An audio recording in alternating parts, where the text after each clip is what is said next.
Good day, everyone. Welcome to our second presentation in the module DPP1501. The name of the module is Diversity, Pedagogy and Practice. I am Dr. Malahlela, the primary lecturer for this module. Now, looking at classroom support, this is continuation of what the teacher can do in order to support the learner that has been or learners that have been identified as having barriers to learning. Resources are needed.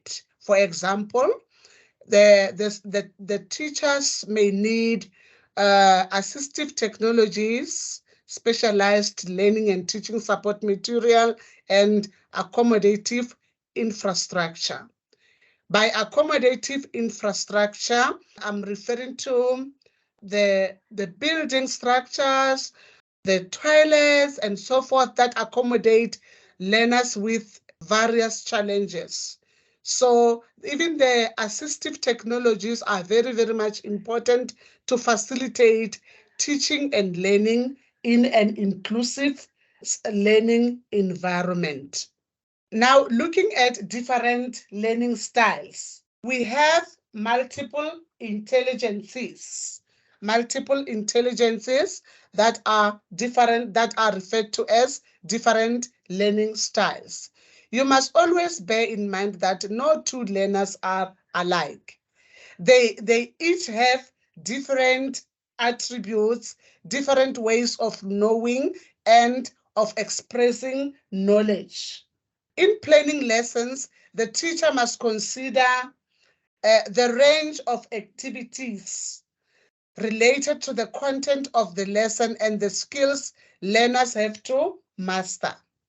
This will provide a range of opportunities in order to respond to learners' different strengths and learning styles. Now, looking at the lesson plan. In your lesson plan, as a teacher, ask yourself the following questions. How am I going to accommodate multiple intelligences? So for you to be able to accommodate multiple intelligences, ask yourself the following question as you set your questions. How can I include the use of numbers, classifications, critical thinking, and calculations? So in this case, in your lesson, you will be accommodating the logical mathematical learners. Number 2, how can I include pictures and diagrams, colors, art, or graphs? And in this way, you shall be accommodating the spatial learners. This works mostly in the lower phases, foundation phase or other phases. How can I include private learning time and choice? So this one will be the involvement or accommodation of intrapersonal learners. Another one, how can I include group work, peer sharing, and discussions in order to involve or to accommodate interpersonal learners? Then the teacher can also ask himself or herself this question: how can I include movement, practical apparatus, drama or art and craft in my lesson? You know, this does not mean that you have to create different lessons on these things, but within the same lesson, you can infuse these activities so that you accommodate various or multiple intelligences. So when you include movement, activities, practical apparatus, the drama, and so forth, then you will be accommodating those learners that learn best with movement. And these ones are the bodily kinesthetic learners. Then you can also include some music or some sounds, rhythms and dance in your lesson to accommodate the musical learners. Then you can also include reading, writing, and speaking. So in this way, your verbal linguistic learners will be accommodated in your lesson. Implementing curriculum differentiation. Curriculum differentiation is a key strategy for responding to the needs of learners with diverse learning styles and needs. It takes into account learners' abilities, learners' levels of interest, and backgrounds. Curriculum differentiation can be done at the level of the content, teaching methodologies, assessment, and learning environment. So in this case, looking at the content, content is what we teach. What do you teach as a teacher? And what the learner, what do you expect your learners to learn in what you teach? So this is the content. That is, it involves the what. Then the teacher can also differentiate or adapt the teaching methods or the teaching process. How do you teach? Ask yourself, how do you teach? How do you support learners with barriers to learning? Okay, in this case, you may, for instance, support your learners or apply teaching methods such as cooperative learning, demonstration method, multisensory approach, aided language stimulation, peer tutoring, and so forth. Okay, maybe you can ask yourself, you are asking yourself, what are these? Okay, maybe in a nutshell, cooperative learning approach. That is where learners assist one another during the learning process. Cooperative learning groups usually ranges from 2 to 3 learners per group. The teacher can assist learners to allocate different tasks, responsibilities to complete an activity or a project as a group. So this is cooperative learning. Looking at the demonstration method, how do you do this?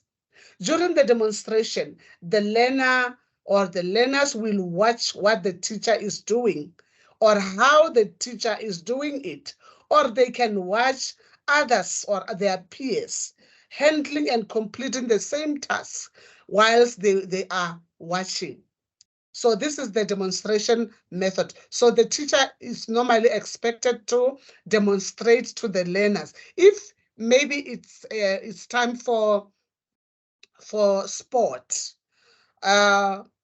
or during life orientation period, the learners are expected to do some exercises and so forth. The teacher is expected to demonstrate how that should be done.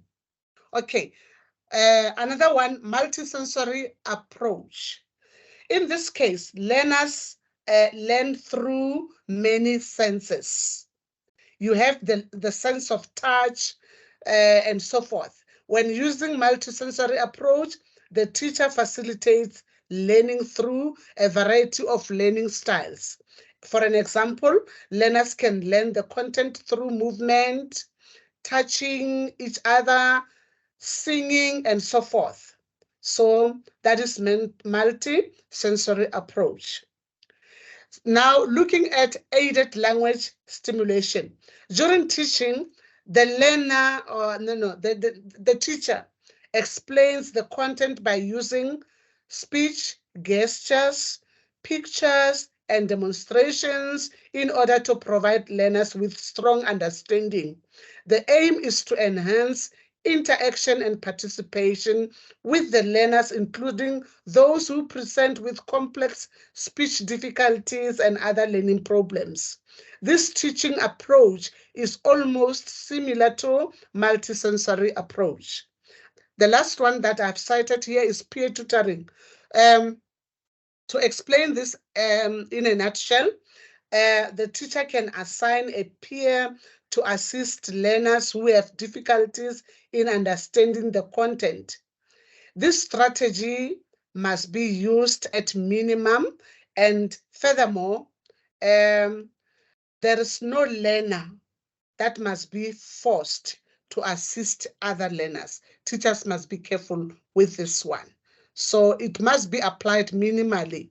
So yeah, learners assist each other, but not forcefully, out of their own will. All right. How to teach? How to teach? This is differentiation of the process. We continue with differentiation of the process. Process means how teaching and learning is facilitated. Here, we need the input or teaching strategies. How do you teach? You also need to support the learners as you are busy teaching. In other words, how do you give learners support so that they can understand what you teach? Also consider your resources or the learning and teaching support material. Which resources do you use when teaching? For example, at foundation phase, you may use more visual teaching aids or concrete examples so that you promote deeper understanding on the side of the learners. Right. Differentiating the assessment product or the product. Because with curriculum differentiation, you differentiate the content, you differentiate the process, which is the teaching methodology. You also differentiate the assessment, which is the product. And lastly, you've got to differentiate the learning environment. So looking at differentiating the assessment, what are you expected to do? Differentiating assessment involves rethinking the traditional practice of having all learners do the same assessment tasks at the same time. In this new way of thinking, teachers need an assessment approach and plan that is flexible enough to accommodate a range of learner needs. So when you differentiate the product, the learners demonstrate what they have learned, which enables the teacher to determine whether goals that were set have been achieved or not. We also look at the output. The teacher uses various forms of assessment to allow learners to demonstrate what they have learned. The time frame as well. During your assessment, look at the importance of the time. Time allocation to complete the task. Some learners may need extra time, especially those that present barriers to learning. Design assessment tasks which would allow for different learning styles or intelligences. For example, the teacher can use a range of questions or question types in one classroom activity, from knowledge and recall to evaluation and even speculation, to allow a range of learners' understanding to emerge. Okay, how do you do this? Let's say, for an example, you are giving a summative assessment or a test at the end of the quarter. Allow for tests and assignments to be taken orally as well as in written form. Orally to accommodate learners those that have a challenge or visual problems and so forth. And others, whereas others can take it in written form. In your question types, give multiple choice options. Provide tasks which require short answers for certain learners. Provide tasks that requires discussion of concepts, mind maps, interpretation of pictures, scenarios, and so forth. This will give the diverse learners a chance to perform in this activity that you shall have given them. Based on the same lesson topic, the teachers may allow learners to choose how to present their answers. For example, some learners in a class may choose to demonstrate their learning by writing a report, while others choose to create a poster, and still others choose an oral presentation. You see, these are different ways in which you as the teacher can be able to accommodate the diverse learners in your classroom situation in an inclusive teaching and learning environment. In the interest of time, let me pause here. We will continue in the next presentation. Thank you very much for taking your time to listen to this presentation, and I believe you have learned a lot out of this presentation. Thank you very much, and goodbye.